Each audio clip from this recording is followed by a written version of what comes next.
오늘 예수님이 부활하신 부활주일입니다. 지난 한 주간 예수님께서 고난을 당하시고 또 십자가에 못 박혀 죽으시고 또 오늘 아침에 부활하신 한 주간에 일어나는 지난 한 주간에 일어나는 그런 일들이었습니다. 이 사건은 서로 별개의 사건이 아니라 서로 연관되어 있습니다. 예수님의 고난 받으심과 죽으심과 또 부활하심이 서로 연결되어 있습니다. 예수님의 부활이 오늘 우리에게 어떤 의미로 다가오는지 한번 생각해 보기를 원합니다. 예수님의 그 고난은 우연히 당한 것이 아니라 오늘 우리를 구원하시기 위해서 이 땅에 오셔서 고난을 당하셔야만 했습니다.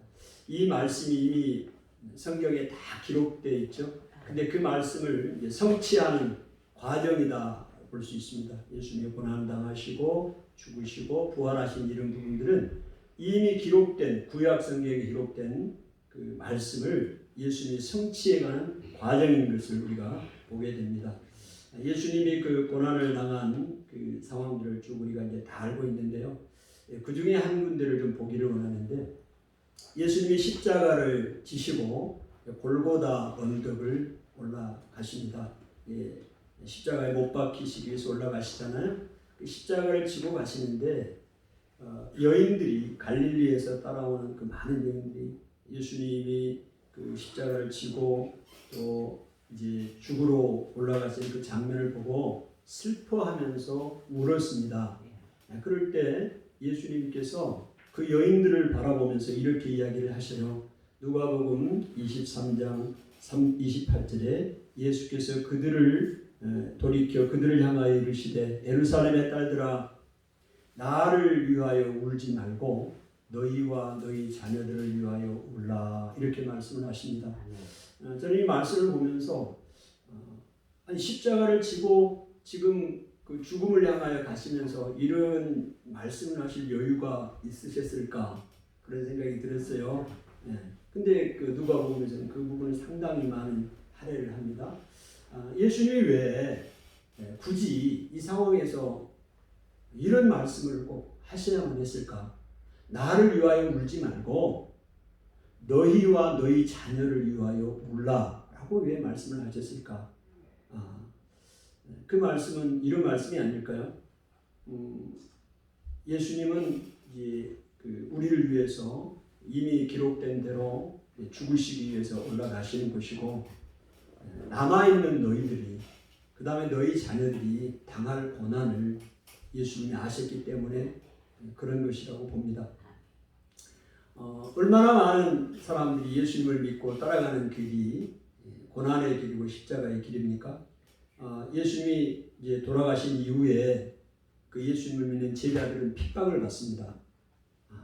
그래서 이제 유대 종교 지도자로부터 핍박을 받아서 스데반 같은 사람은 순교를 당하잖아요. 왜 순교를 당합니까? 예수님이 있는 일 때문에 순교를 당하는 거예요. 돌에 맞아 죽는 거죠. 그리고 이 사울 같은 사람은 예수 믿는 사람을 잡아서 감옥에 넣습니다. 이런 핍박을 당하는 거죠. 그래서 이제 그 사회에서도 차별을 당하고 또 이제 그런 그 부당한 불이익을 당하게 되는 것이죠. 그래서 그 시대에 에세네파라는 그 파들은 저기 사막에 들어가서 자기들끼리 집단적으로 생활을 했어요. 왜? 힘드니까. 여기서 예수 믿는 것이 너무 힘들어요. 그래서 저기 사막에 들어가서 동굴에서 자기들끼리 집단 생활을 하고 그런 이제 사회 유적지가 있을 정도로 그런 어려움들을 당하는 것을 보게 됩니다.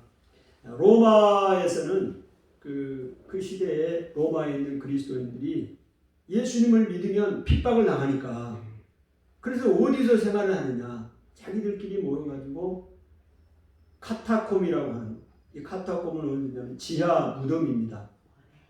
굴을 파서 땅에 굴을 파서 무덤을 거기에다 이제 시체를 넣어놓는 곳인데요. 다 거기에 미로처럼 연결이 돼 있어요.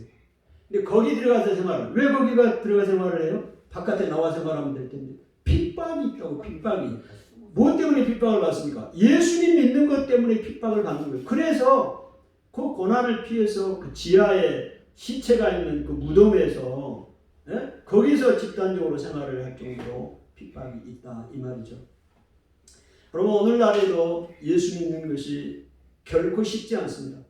예수님이 믿는 것은 십자가의 길이고 고난의 길입니다. 좁은 길이고요. 오늘 회사에서도 불이익을 당합니다. 차별을 받아요. 예수 믿는 것 때문에 불이익을 당하고 차별을 받고 억압도 받고 핍박을 받습니다. 그러기에 예수님이 나를 위하여 울지 말고 너희와 너희 자녀들을 위하여 울라. 그 말은 너희 자녀들을 위해서 기도하라는, 울며 기도하라는 거죠. 아멘. 믿음을 지키기가 어려운 이 시대입니다. 여러분 믿음으로 살려고 하면 어렵습니다. 적당히 타협하고 세상과 타협하고 살려면 괜찮아요. 내 신앙도 다 무너지고 괜찮아요. 그런데 내가 믿음으로 살려고 하려고 하면은 어려움이 있고 핍박이 있다는 것입니다. 그래서 세상이 사단의 유혹도 대단하고 강합니다. 그래서 그 유혹을 이기기 위해서는 기도하지 않으면, 부모가 너 자신이 자녀들의 세대를 위해서 기도하지 않으면 어렵다. 갈수록 어렵잖아요. 갈수록 우리 자녀들이 믿음을 지키기 어려운 이 시대를 우리가 살고 있습니다.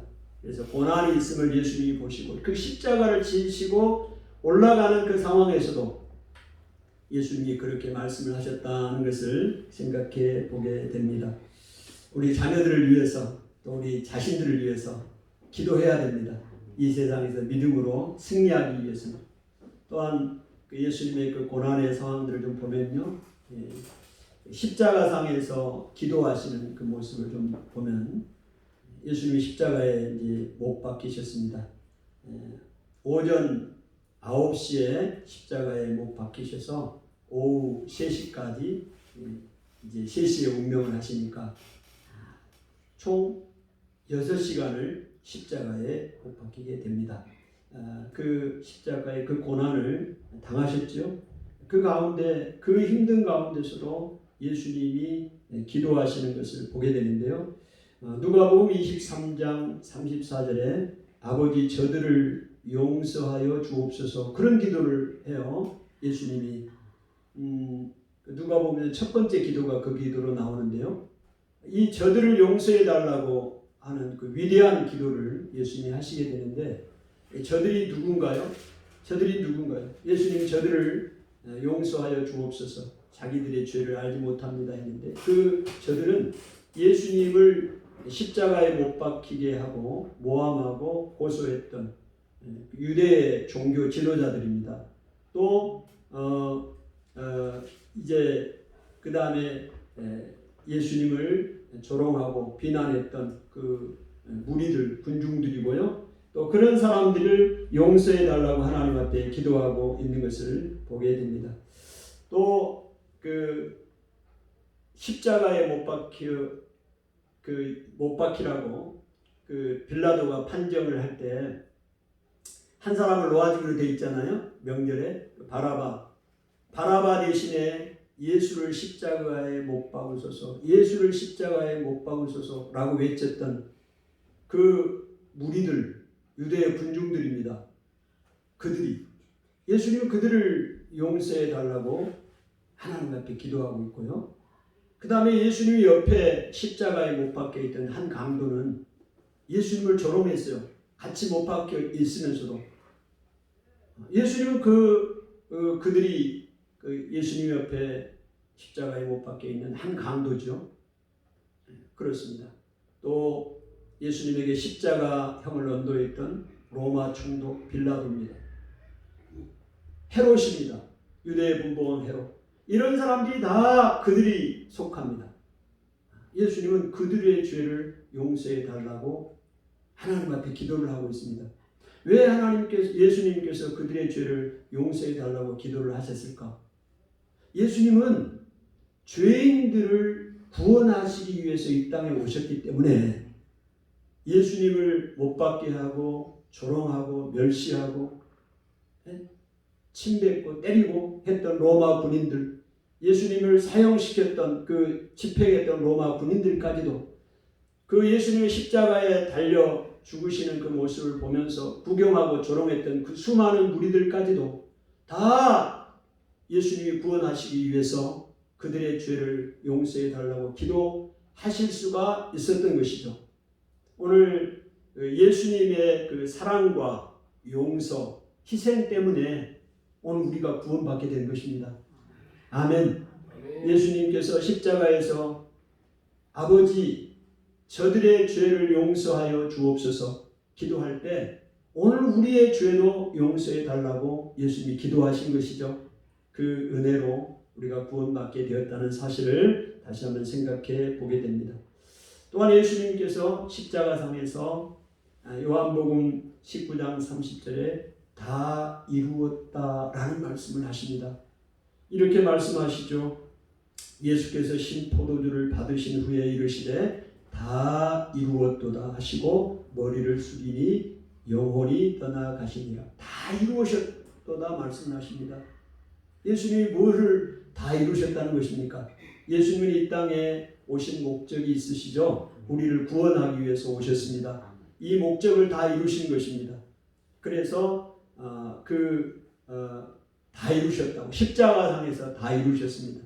좀 더 이걸 구체적으로 우리가 한번 생각을 해보면 예수님께서 다 이루신 것이 구체적으로 무엇인가? 첫 번째로 우리의 죄를 속량했습니다. 우리의 죄를 다 갚으셨어요. 용서하셨어요. 십자가상에서. 그러니까 다 이루셨다고 말씀을 하시는 거죠. 이제 우리는 속죄받은 의인이 되었습니다. 다 용서받은 의인이 되었어요. 무슨 근거로요? 예수님이 이 땅에 오셔서 십자가에 죽으심으로 내 죄를 다 없애버렸으니까 이 일을 다 이루셨다고요. 그러니 우리는 속죄를 받은 의인. 아멘. 다 죄를 속죄함을 받았어요. 의인이 되었다 이 말입니다. 죄가 더 이상 우리를 지배하지 못합니다. 여러분 우리가 분명하게 아셔야 돼요. 예수님 십자가에 죽으심으로 우리는 죄하고 관계가 없는 사람입니다. 옛날에는 예수님이 십자가에 죽으시기 전까지는 죄가 나를 주관하고 죄가 나의 주인이 돼서 나를 인도하고 다녔어요. 그래서 죄가 나를 끌고 다녔는데 지금은 죄가 나의 주인이 아닙니다. 죄하고는 나오는 상관이 없는 사람입니다. 아멘. 이 사실을 우리가 기억해야 합니다. 그 결과 우리는 하나님의 자녀가 될 수 있었고 또 하나님의 백성이 되었습니다. 모든 죄의 결박이 끊어졌습니다. 오늘 우리에게는요 죄의 결박이 끊어졌습니다. 흉악의 결박이 풀어졌고 멍에가 끌어졌고 멍에가 꺾여져 버렸어요. 아멘. 어떻게요? 예수님이 십자가에 죽으심으로 오늘 우리를 묶고 있는 모든 이 결박, 흉악의 결박 다 풀어졌어요. 근데 아직까지도 그 사실을 잘 모르는 사람들이 많아요. 나는 여전히 죄에 끌려다니고 죄가 나를 지배한다고 생각하는 사람들이 많아요. 그건 잘못 알고 있는 것입니다. 예수님이 다 이루셨다고 말씀하잖아요. 그냥 한 말씀일까 예수님이? 십자가에서 예수님이 다 이루셨다 하고 죽으셨다고요. 뭘 이뤘냐? 예수님이 오신 그 사명을 다 이루셨다니까요. 예수님의 사명은 뭐냐? 오늘 이 땅에 우리의 죄를 다 없애버리는 거예요. 아멘. 그래서 오늘 우리는 더 이상 죄와 관계없는 사람입니다. 죄 때문에, 그렇다면 우리는 죄 때문에 지옥 가야 되는 거예요. 그러나 예수님이 우리의 죄를 다 없애버렸기 때문에 우리는 속죄받은 의인이 되었어요. 그래서 하나님의 자녀가 된 것이고 구원을 받은 것입니다. 이 놀라운 사실을 예수님이 이루셨다는 것입니다. 아멘. 우리가 우리는 값없이 은혜로 구원을 받지만 예수님은 십자가에 죽으시는 그 고난을 대가를 지불하셨던 것이죠. 아멘. 또한 예수님이 다 무엇을 이루셨다고 할 때는 뭘 이루었습니까? 오늘 우리의 질병을 다 고쳐버렸어요.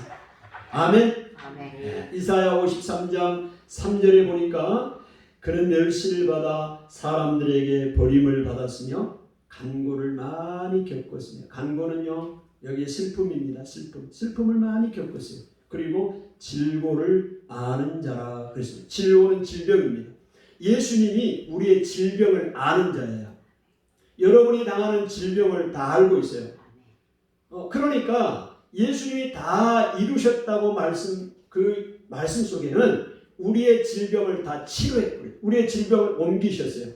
우리가 질병에서 치료함을 받았다는 사실입니다. 아멘. 아멘. 할렐루야. 아멘.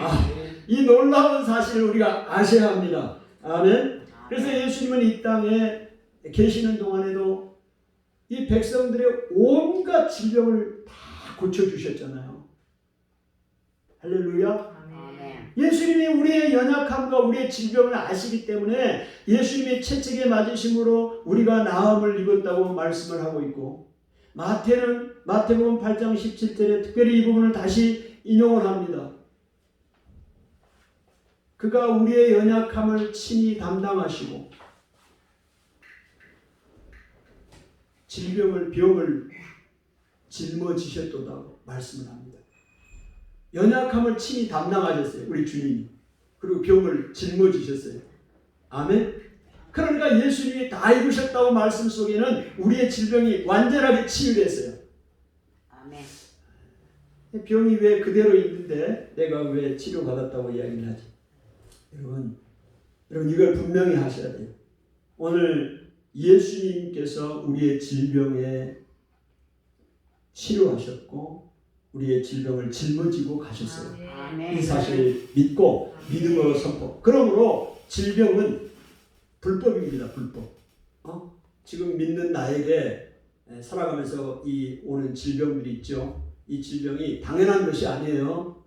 당연한 것을 생각하면 안 됩니다. 왜? 예수님이 이미 짊어지고 가셨는데, 옮기셨는데, 치료를 받게 하셨는데, 아멘? 그리고 붙어있는 건 질병이 불법이요. 이건 쫓아내야 되는 거예요. 이미 여러분이 믿음으로 선포하십시오. 그래서 예수님께서 말씀하셨잖아요. 병든 사람에게 손을 얹으면 나으리라 말씀하셨고, 아멘? 제자들에게 말씀하셨죠. 병든 사람에게 손을 얹으면 낫는다고. 왜? 무슨 근거로? 예수님이 십자가에서 고난을 당하고 죽으심으로 우리의 질병을 짊어지고 가셨기 때문에 그렇게 말씀하시는 거예요. 아멘? 너희 중에 병든 사람이 있느냐? 서로 위하여 죄를 구하고 기도하라. 하나님께서 말씀하고 계시잖아요. 치료하셨음을 믿으시기를 바랍니다. 아멘? 예수님이 또 한 번 십자가상에서 기도하시는데요. 누가복음 23장 46절에 어떻게 기도하시느냐? 아버지 내 영혼을 부탁하나이다. 그렇게 기도했습니다.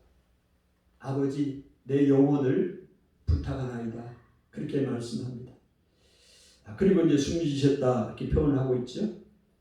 예수님은 하나님의 아들이시지만 겸손하게 아버지 하나님 앞에 내 영혼을 부탁합니다. 그렇게 기도합니다. 여러분이 하나님 앞에서 이제 숨이 다할 때, 하나님 앞에 가실 때, 운명할 때 그렇게 기도할 수 있기를 바랍니다. 아버지 내 영혼을 부탁합니다. 아멘. 예수님이 그렇게 기도하셨다니까요. 우리도 그렇게 기도할 수 있잖아요. 예수님이 그렇게 기도하실 때 하나님께서 어떻게 하셨느냐? 예수님은 그 죽은 자 가운데서 살리셨습니다. 예수님, 하나님이 그 예수님을 죽은 자 가운데서 다시 살리셨어요. 그래서 가장 높은 이름을 주셨고 세상의 모든 이름보다 뛰어난 이름을 주셨고 이제 그 지옥에서 영원한 천국으로 올리셨습니다. 이런 놀라운 은혜를 주셨어요. 아버지 내 영혼을 부탁하나이다. 그렇게 기도할 때 하나님께서 예수님을 그렇게 높이셨고 또 살리신 것을 보게 됩니다. 잠자는 자들의 첫 열매가 되게 하셨습니다. 여러분 예수님은 이 잠자는 자들의 첫 열매가 됐어요. 잠자는 것은 죽음을 표시합니다. 죽은 자들의 첫 열매가 예수님이 되셨어요. 여러분 첫 열매가 맺히면 그 다음부터 계속 열매가 맺히는 거잖아요. 예수님이 첫 열매가 되셨으니 그 다음에 사람들이 전부 다 살아날 것을 말씀해 주시는 것입니다. 여러분이 죽으시면 끝이 아니에요. 예수님이 첫 열매가 되셨기 때문에 여러분과 저가 다시 살아납니다. 부활입니다. 이 부활의 소망을 우리에게 말씀해 주고 있습니다. 여러분 이 부활의 소망은 이 땅에서도 우리에게 소망이 있습니다. 악인들이 악을 행하고 사람들을 괴롭히고 권세를 가지고 누리고 있지만 반드시 죽은 자의 부활이 반드시 있는 것처럼 이 악인들의 심판도 이 땅에서도 반드시 있습니다. 여러분 이것을 오늘 우리 부활을 통해서도 보여주고 있습니다. 이 소망을 가지고 우리가 살아가는 거예요. 이 땅에서도. 아멘. 아멘. 왜 악인들이 저렇게 잘 살고 이렇게 폭력을 행하고 괴롭히지? 눈이 튀어나오고 성경 그렇게 표현되어 있지요. 악인들이요 살이 쪄가지고 잘 먹어가지고 눈이 튀어나와요. 그렇게 표현되어 있습니다. 왜 저렇게 눈이 튀어나와가지고 살이 쪄가지고 반드시 하나님이 심판하신다는 거예요. 아멘. 죽음이 끝이 아니고 반드시 부활이 있는 것처럼 그 사실을 우리에게 말씀해 주고 계십니다. 아멘. 아멘. 예수님이 이제 부활을 하십니다. 이 부활을 하시고 한 40일 동안 이 땅에 계십니다. 그리고 제자들에게 한 10번 정도 나타나십니다. 10번 정도 나타나시는데요. 그 10번을 이제 나타나신 사건이 나오죠. 오늘 예수님이 이제 부활을 하셨잖아요. 부활하셨는데 이런 생각이 들었어요. 그 예수님이 왜 3일 만에 또 부활을 하셨나? 돌아가시고 바로 그냥 부활하셔도 되잖아요. 못 하셔요? 하실 수 있잖아요. 그리고 부활하시고 이 땅에 이제 40일을 계시다가 하늘나라로 이제 승천 올라가시거든요. 그럼 굳이 또 40일까지 있어야 되나? 그런 생각 안 해보셨어요? 그냥 뭐 하루만 올라가든가 올라갈 수 있잖아요. 근데 굳이 40일이 필요했나? 이런 생각을 한번 해보게 되는데요. 다 이게 제자들을 위한 것이고 또 하나님의 말씀을 이제 성취하기 위한 것인 것을 보게 됩니다. 왜 3일까지 있었느냐? 우리가 이제 한번 생각을 해보면 그때 당시에 예수님이 죽으심을 믿지 못하는 사람들이 많았어요. 그리고 죽지 않았는데 부활이 있을 수가 없죠. 죽어야 다시 사는 거니까. 죽지도 않았는데 부활했다고 이야기는 못 믿을 거 아닙니까? 그래서 예수님이 죽고 3일이라는 시간이 필요했어요. 그래서 무덤에 갇히고 모든 사람이 예수님이 죽은 것을 알아요. 그래야 그때 부활하셔야 예수님이 진짜 부활하셨구나를 알게 될 거 아닙니까? 그래서 그런 시간이 필요했고 그 다음에 부활하시고 40일 동안 이 땅에 계셔야 할 이유가 꼭 있었을까? 그거는 그만큼 시간이 필요한 거죠. 그 시간이 왜 필요했느냐? 예수님의 그 고난받으심과 죽으심과 부활은 서두에도 말씀한 것처럼 다 연결이 되어 있습니다. 연결이 되어 있어요. 어느 별개의 사건이 아니고 연결이 되어 있어요. 자, 예수님이 부활하셔서 왜 이 40일간이 필요했을까? 이 제자들에게 믿음을 심어주고 또 제자들의 사명을 재확인해야 할 필요가 있었어요. 그 정도의 시간이 요구되었다고 볼 수 있습니다. 자, 예수님이 그 40일 동안에 몇 번 나타났다고요? 10번이나 각기 다른 사람들에게 이렇게 나타나셔서 믿음을 심어주고 사명을 다시 재확인해주고 하는 것을 보게 됩니다. 자, 예수님께서 이제 제자들이 모여있는 가운데 나타나셨습니다. 그때 도마라는 사람이 없었어요. 그래서 제자들이 예수님이 부활하셨다 이야기를 했더니 도마가 나는 내 눈으로 보고 만져보지 않고는 믿지 못하겠다 이렇게 이야기를 했다고요. 그래서 그로부터 8일이 지난 이후에 예수님이 도마가 있는 가운데 제자들 함께 있는 가운데 예수님이 다시 나타났습니다. 도마에게 말씀하십니다. 도마야, 너 손을 내서 내 손을 봐라. 내 손을 내 옆구리에 넣어서 창자국을 만져봐라. 이렇게 이야기를 하시죠. 그러면서 도마에게 하시는 말씀이 무슨 말씀이냐? 요한복음 20장 27절에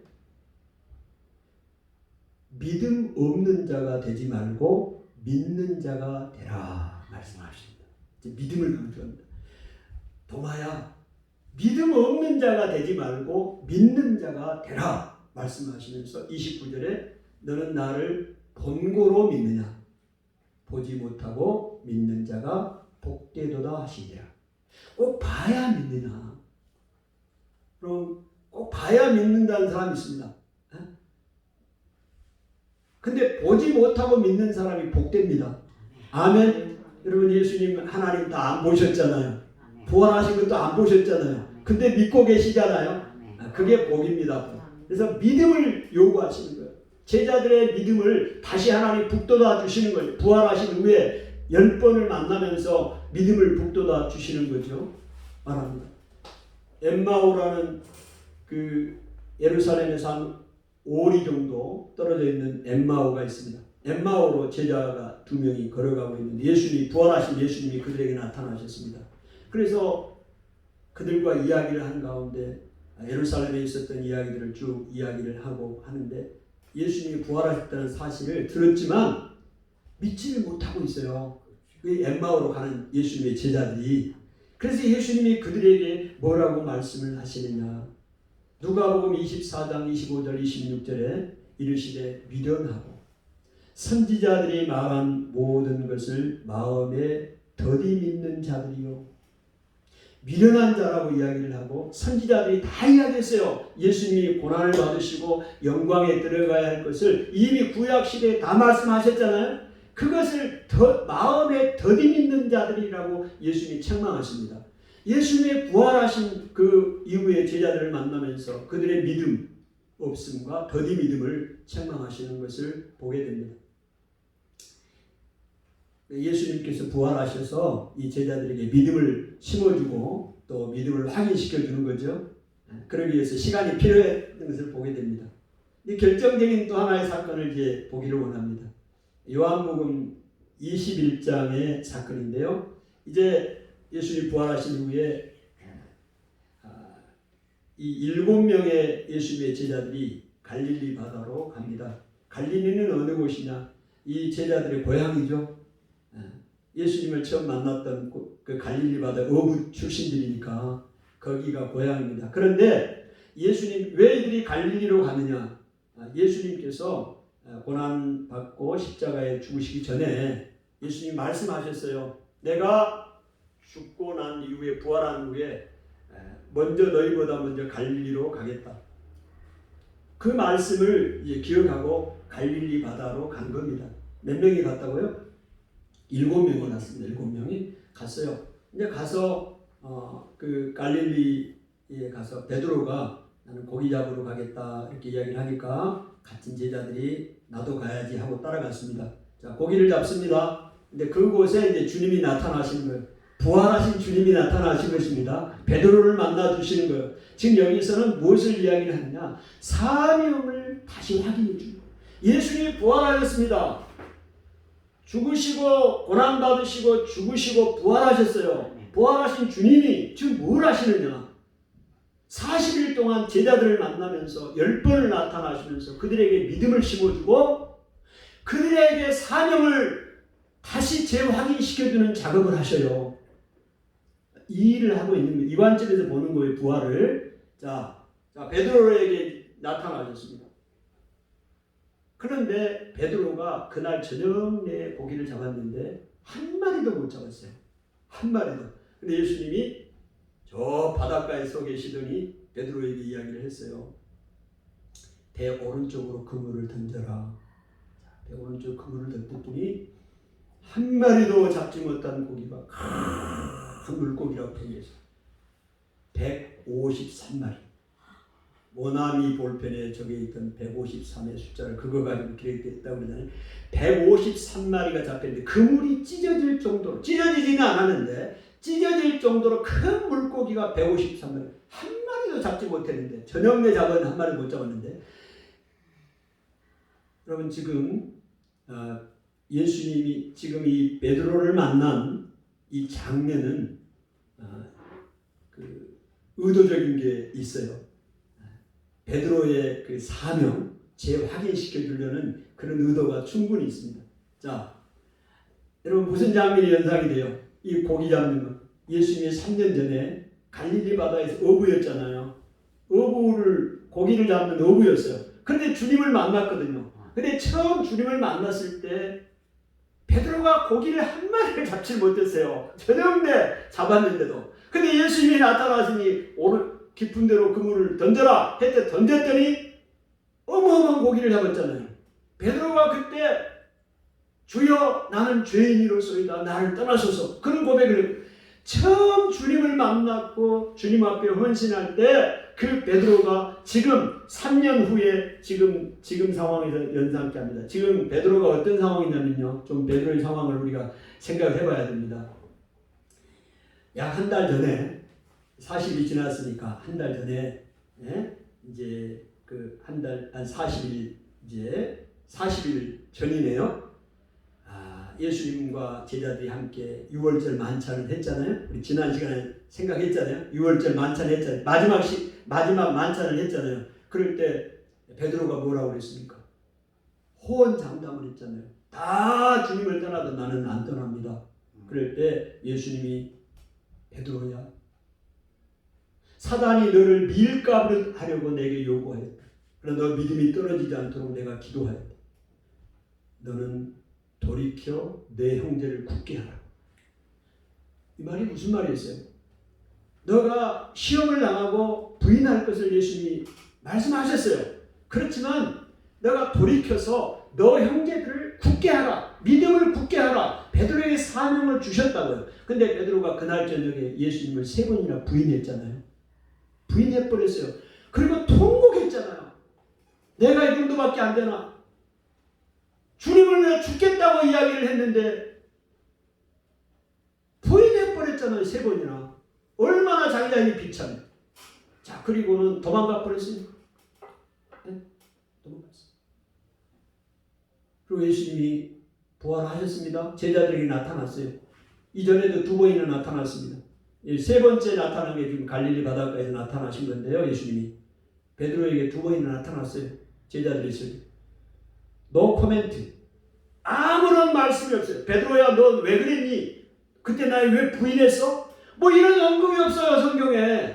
베드로가 어떻게 했어요? 마음이 지금 예수님 부인하고 막 그렇게 막 울고 했는데 얼마나 죄송스러운 마음이 부활하신 예수님 보니까 뭔가 말씀을 하셔야 될 것 같은데 말씀도 안 하고 그런 상태에서 베드로가 지금 갈릴리 디베라 바닷가로 자기 고향으로 내려가서 바닷가에서 고기 잡고 있는데 예수님이 나타나가지고 지금 하는 거잖아요. 그러니까 베드로가 지금 그런 미안한 마음이 있고 죄송스러운 마음이 있잖아요. 그런데 그 옛날에 고기 잡았던 그 상황이 연상이 되면서 이제 자기의 사명을 베드로가 스스로가 자기의 사명을 다시 한번 불러일으키는 거예요. 주님이. 그래서 고기를 그냥 그물에 끌고 이제 바깥으로 바닷가로 나왔습니다. 예수님이 거기에 다 숯불을 피워놓고 고기를 생선을 굽고 있어요. 숯불한 거가 생각나요. 베드로가 대제사장의 뜰에 예수님이 잡혀가는 그 대제사장 집에 갔을 때 숯불에 그 대제사장 뜰에서 사람들이 숯불을 피워놓고 거기에서 앉아 있었잖아요. 베드로도 같이 숯불을 피우고 있는데 여인이 너도 예수님이 제자지 그렇게 부르실 때 아니라고 부인했잖아요. 베드로가 숯불을 볼 때 그 생각이 났을까요? 안 났을까요? 숯불을 보니 우리가 어떤 그 기억들 어떤 장면 보면 그때 일이 생각나잖아요. 예수님을 부인했던 그 장면이 그 생각하기도 싫은 그 장면이 생각이 나는 거 베드로에게 예수님이 연출하셨다니까요. 베드로에게 지금 사명을 불러일으키기 위해서 일을 하신 거예요. 그 일을 하고 있어요. 그러면서 베드로에게 유독하게 이제 베드로를 지목해서 이야기합니다. 그 상황에서 베드로에게 이야기를 합니다. 요한복음 21장 15절에 요한의 아들 시몬아, 내가 이 사람들보다 나를 더 사랑하느냐? 요한의 아들 그리 하려 안 돼. 다윗과 요나단 찬양 있죠. 요한의 아들 시몬아, 너가 이 사람들보다 나를 더 사랑하느냐? 예수님이 그렇게 갑자기 묻습니다. 이걸 3번이나 물어요. 그리고 동일한 질문을. 그럴 때 베드로가 동일한 대답을 하죠. 주님, 그러하여다. 내가 주님을 사랑하는 줄 주님이 아시나이다. 이 얘기를 3번 해요. 그럴 때 예수님이 3번 동일하게 내 양을 먹이라, 내 양을 치라, 내 양을 먹이라 이야기를 합니다. 예수님과 베드로와 지금 만나는 장면이고 대화하는 장면입니다. 그런데 여기서 예수님이 베드로를 부를 때 베드로야 이렇게 부르지 않았어요. 요한의 아들 시몬, 요한의 아들 시몬아, 너가 다른 사람들보다 나를 더 사랑하느냐 하고 주님이 물으셨네. 그 찬양 있잖아요. 요한의 아들 시몬아. 왜 베드로라고 안 불렀을까요? 시몬은요 베드로의 원래 이름입니다. 원래 이름인데 예수님이 그 이름을 바꿔줬어요. 베드로라고 이름을 바꿔줬어요. 이 베드로는 페트라라는 이름인데요. 그 뜻인데 반석이라는 뜻입니다. 그러니까 3년 전에 예수님이 베드로를 처음 만났을 때 베드로 이름이 뭐라고 했죠? 요한의 아들 시몬이요. 시몬. 그런데 예수님이 너는 이제는 반석이 되라. 그래서 베드로 이름을 바꿔줬다고요. 그리고 3년 동안 이제 베드로로 이렇게 사용하고 이름을 사용하고 살았는데 오늘 지금 이 예수님이 찾아오셔서 베드로에게 이야기하는 게 베드로야 그렇게 부르지 않고 옛날 이름을 불러줬어요. 요한의 아들 시몬아. 시몬아. 베드로가 어떤 생각이 들었을까요? 내가 예수님 옛날 처음 만났을 때 그 생각이 나요. 아니 내 이름이 종인이잖아요. 종인이. 근데 태어났을 때 내 어렸을 때 이름이 일기였대. 근데 누가 갑자기 일기야 그래봐. 이거 뭐야? 내 이름을 옛날 일기로 돌아가서 생각할 거 아닙니까? 정수가 옛날에 딴 이름 불렀을 텐데 정수가 아니 옛날에 내가 주님을 처음 만나고 주님 앞에 내가 주님을 따라가겠습니다 헌신했던 그 마음으로 다시 불러일으키는 거예요. 예수님의 의도가 있다니까요. 요한의 아들 시몬아 이렇게 불러준 것이 베드로는 안 부르고 옛날에 3년 전에 이름을 불러주셨다 이 말.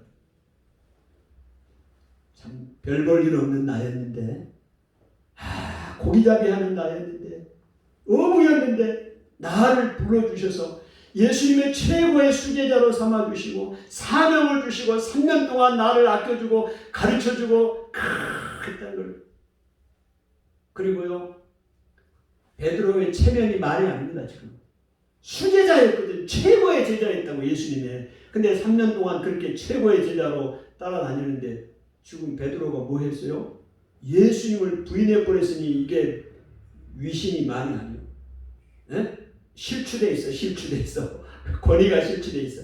예수님이 다시 베드로를 부르셔서 요한의 아들 시몬아 내가 이 사람들보다 나를 더 사랑하느냐. 주님 그러하여다. 내가 주님을 사랑하는 줄 주님이 아십니다. 세 번이나 이야기를 하는 거죠. 베드로를 다시 세워주십니다. 그리고 사명을 주십니다. 내 양을 먹이라. 내 양은요 예수님의 양입니다. 베드로의 양이 아니요 예수님의 양, 하나님의 어린 양. 우리 성도들을 먹이고 양육하고 하나님의 사람들로 키우고 믿음의 사람들로 키우고 이제 사명을 감당해. 예수님이 이 땅에 이제 안 계십니다. 부활하시고 승천하셔요. 그럼 누가 이 일을 감당해야 되느냐? 베드로가 감당해야 되는 거예요. 예수님 전에 말씀하신 것처럼 너는 돌이켜 내 형제들을 굳게 하라. 베드로를 하나님이 지명하시고 그 사명을 다시 베드로에게 확인시켜 줍니다. 베드로야 너가 나를 사랑하느냐? 너가 나를 부인했는데 정말로 너가 나를 사랑하느냐? 예 주님 내가 사랑합니다. 그러면 내 양을 먹이라. 베드로가 어떤 마음이 들었겠습니까? 이제 내 생명 다 바쳐서 주님 다시 한번 따르겠습니다. 내게 주신 이 사명 주여 복음을 전하고 생명을 전하는 이 사명 감당하겠습니다. 그런 헌신자가 되지 않았겠어요? 오늘 예수님이 부활하신 주님이 베드로를 만나서 이 사명을 다시 재확인시켜 줍니다. 그리고 제자들에게도 말씀하시죠. 이제 이 사명을 감당하려면 그냥 되는 게 아니에요. 위로부터 내려오는 능력으로 덧입혀야 된다 말씀하시죠. 그래서 그 능력을 받을 때까지 예루살렘에 머무르라고 말씀하시죠. 그 말씀에 순종해서 머물러 기도할 때 오순절에 성령의 역사가 일어났고 그 성령을 통해서 이제 전 세계 열방을 향하여 복음을 전하는 하나님의 제자들이 됐잖아요. 그러면서 예수님이 다시 베드로뿐만이 아니라 모든 제자들에게 말씀을 주시죠. 부활하신 주님이 사명을 재확인해 주십니다. 그 내용들이 마태복음 28장에 나오는 거고 또 마가복음 16장에 나오잖아요. 너희는 온 천하에 다니며 만민에게 복음을 전하라. 마태복음 28장에는 너희는 모든 민족으로 제자를 삼으라. 아멘. 부활하신 주님이 이 사명을 다시 불러일으켜 주십니다. 오늘 예수님이 부활하셨습니다. 이 부활의 사건은 부활 사건 하나로 독립된 게 아니고요. 예수님의 고난 받으심과 죽으심과 부활하심이 연결되어 있고, 또 예수님의 그 고난을 통해서 우리의 모든 그 죄가 얼거매였던 것들이 자유케 되고, 또 부활하신 주님이 사명을 우리에게 주셔서 땅끝까지 복음을 증거하는 귀한 사명을 주셨습니다. 오늘 우리에게도 성령을 주셨고, 이 성령을 받았으므로 이제 부활하신 이 증인이, 부활하신 주님을 우리가 증언하는 증인이 되었습니다. 누가복음 4장에 너희가 이 일의 증인이다 이야기를 하고 있습니다. 아멘. 예수님 부활하셨으니 어쩌란 말입니까? 예수님 부활하셨으니 어쩌란 말이에요? 끝입니까? 아닙니다. 오늘 우리에게 사명을 주시는 거예요. 이 일의 증인이 너희라고 이야기를 하는 것이고, 베드로에게 잃어버렸던 사명을 다시 확인시켜 주시고, 그 12제자에게 사명을 주시는 거예요. 오늘 우리는 땅끝까지 주의 복음을 증거하는 부활의 증인들입니다. 할렐루야. 아멘. 그 역사를 감당하는 여러분들이 축복합니다. 하나님 아버지 은혜를 감사합니다. 예수님이 고난받으심과 죽으심과 부활의 사건을 통하여 하나님의 그 놀라운 은혜, 우리를 향하신 그 은혜, 그 사랑을 다시 한번 우리가 깨닫습니다. 부활하신 주님이 제자들의 믿음을 일으켜 세우시고 잃어버렸던 사명을 재확인하여 주셔서 하나님 부활의 증인으로 세우십니다. 하나님 오늘도 부활의 주님이 우리에게 찾아오셔서 우리의 믿음을 일으켜 세우시고 잃어버렸던 사명을 다시 불러일으키십니다. 하나님 사명 감당하는 주의 제자들 되게 하여 주시고 땅끝까지 주의 복음 증거하는 하나님의 종들이 다 되게 하여 주옵소서. 예수님의 이름으로 축복하고 기도하옵나이다.